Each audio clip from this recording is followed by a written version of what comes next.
Hello കൂട്ടുകാരെ, എല്ലാവർക്കും നമസ്കാരം. നമ്മളിന്ന് വന്നിരിക്കുന്നത് നമ്മൾ തിരുവോണത്തിൻ്റെ അന്ന് ഉണ്ടാക്കിയ ചെറിയൊരു സദ്യ നിങ്ങൾക്കും കൂടെ കാണിച്ചു തരാമെന്ന് കരുതിയിട്ടാണ്.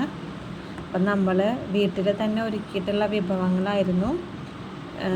അധികം വിഭവങ്ങളൊന്നുമില്ല.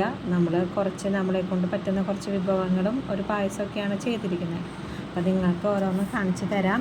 അപ്പം നമ്മൾ വീട്ടിൽ വറുത്തെടുത്ത് തന്നെയാണ് ഉപ്പേരി എന്ന് വെച്ചാൽ നമ്മുടെ കായ വറുത്തത്, അത് 4 പൊളിച്ചതുണ്ട്, വട്ടത്തിലാക്കിയിട്ടുള്ളതുണ്ട്, അതേപോലെ തന്നെ ശർക്കര വരട്ടിയുണ്ട്. നമ്മൾ വീട്ടിൽ തന്നെ ചെയ്തതാണ്.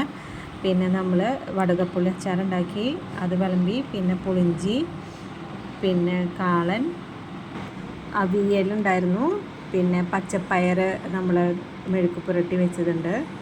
പിന്നെ മത്തങ്ങയും പയറും എരിശ്ശേരി ആയിട്ടല്ല, വെറുതെ കടുക് താളിച്ചിട്ടൊരു കട്ടയിലൊരു ഉപ്പേരി പോലെ ചെയ്തതുണ്ട്. വെള്ള ഇഷ്ടമുണ്ട്. ഇത്രയൊക്കെയായിരുന്നു നമ്മുടെ വിഭവങ്ങൾ. ഒപ്പം തന്നെ ചോറിൻ്റെ കൂടെ സാമ്പാറുണ്ടായിരുന്നു, പപ്പടം, പാലടപ്രഥമൻ.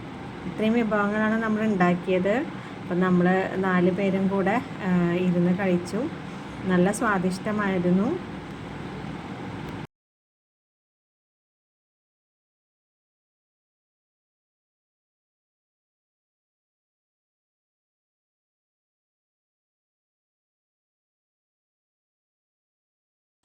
చాలా